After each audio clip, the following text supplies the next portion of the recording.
If we could just talk to you both briefly, that would be fantastic.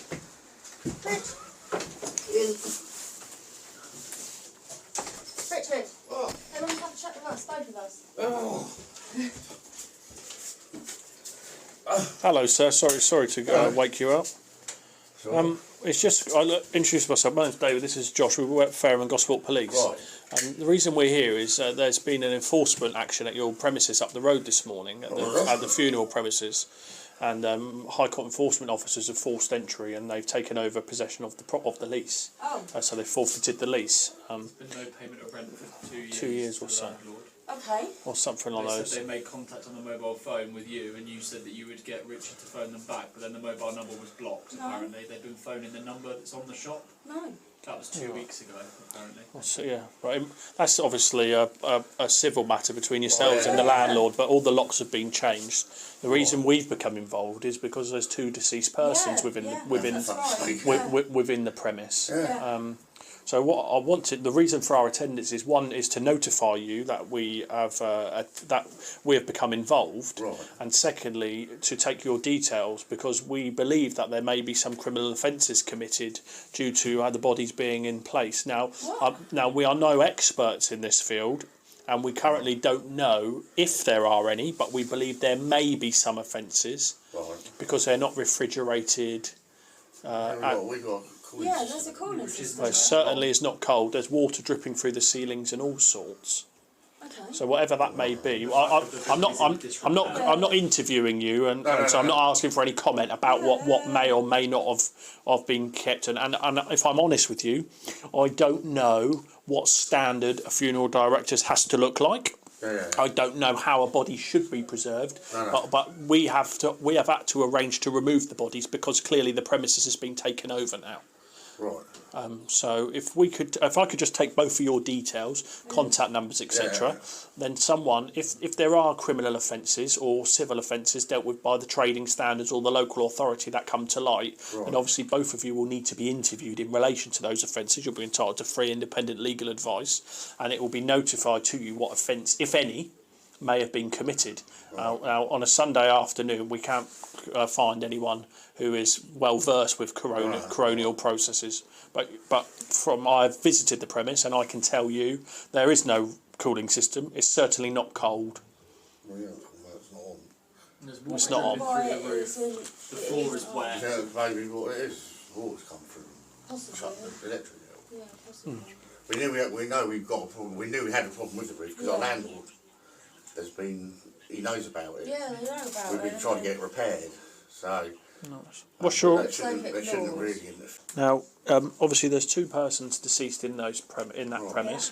We have found the paperwork relating to their deaths. We believe them to be a Clive Reynolds and a William or Bill Mitchell. We are going to notify their next of kin that we have arranged on behalf of the coroner to remove the bodies to another funeral directors. Now they may contact you because obviously deposits and monies have been paid. That's not a police. That's what one certainly has because there's a receipt in the paperwork. But that is not a police matter. We won't become involved in that.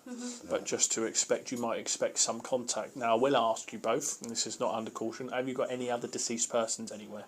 No. No, that's the only premises we've got. We don't live there. No. It's the only premise you've got. Yeah, it's the only premises we've got. Yeah. Okay, no problem. So. Rest assured, they'll be looked after. Those 2 people. Obviously, there'll be some family which yourselves as business owners may have to deal with. Now, there is on the door of the premise, currently on the notice board, but it will go on the shutter once we've left. So you're welcome to go and photograph it now or later. There is contact details of the landlord or the landlord's agent in any event. Now.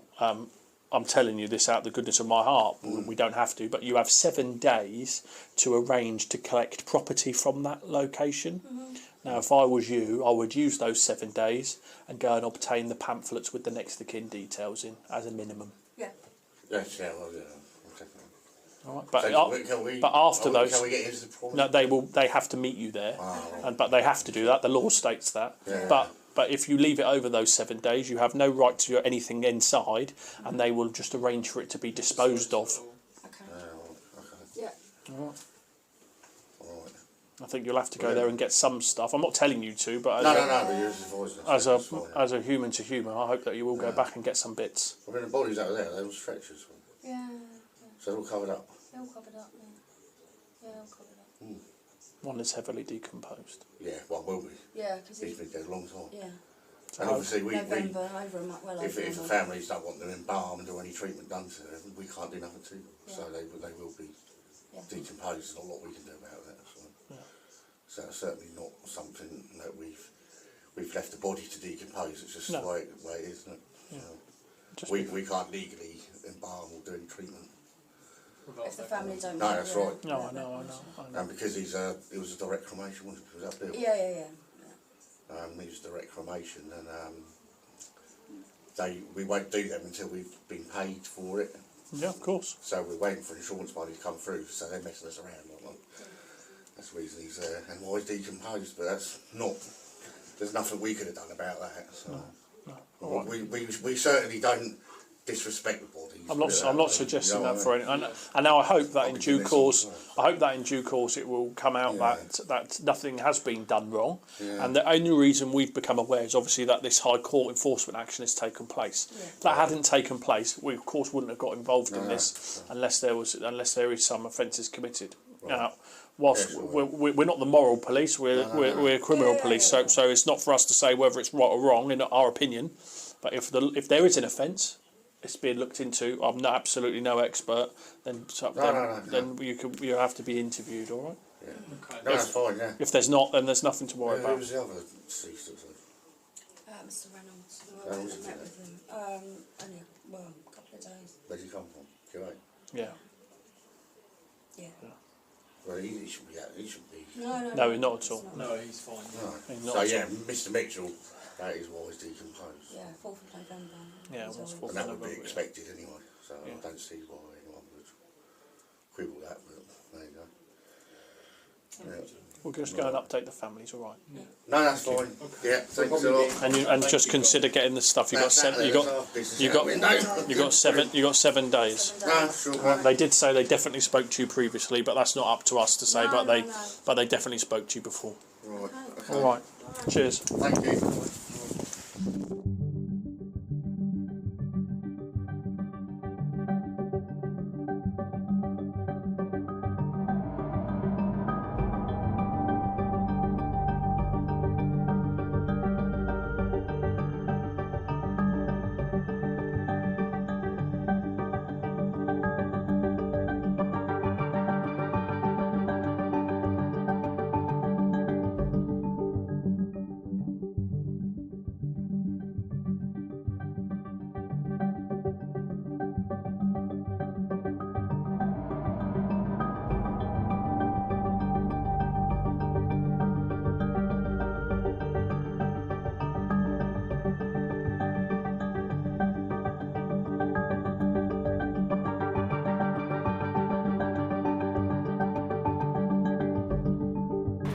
As the lead chief officer in this case, I've spoken with the families concerned and I'm horrified by the experiences that they have had to endure in this case.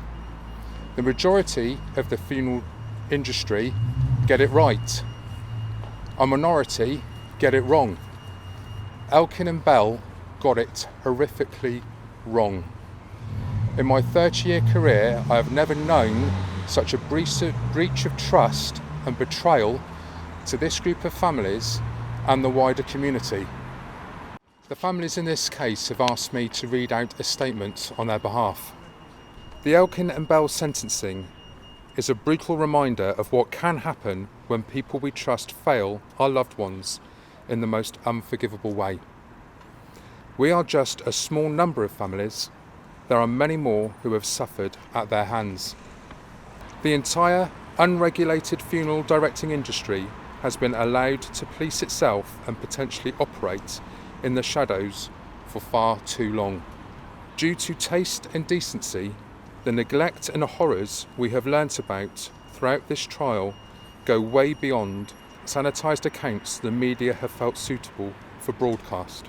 These were not mistakes, but monstrous, hideous betrayals inflicted on the bodies of those we loved. This cannot continue. We are calling loudly and clearly for urgent, accountable regulation. If this case does not force change, what will? Ask to see where your loved ones are being cared for. All decent funeral directors will happily oblige. If there are no refrigerators, walk away.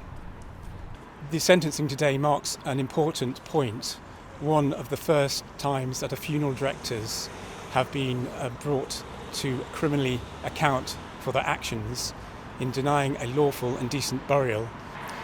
Richard Elkin and Hayley Bell breached their trust of their clients.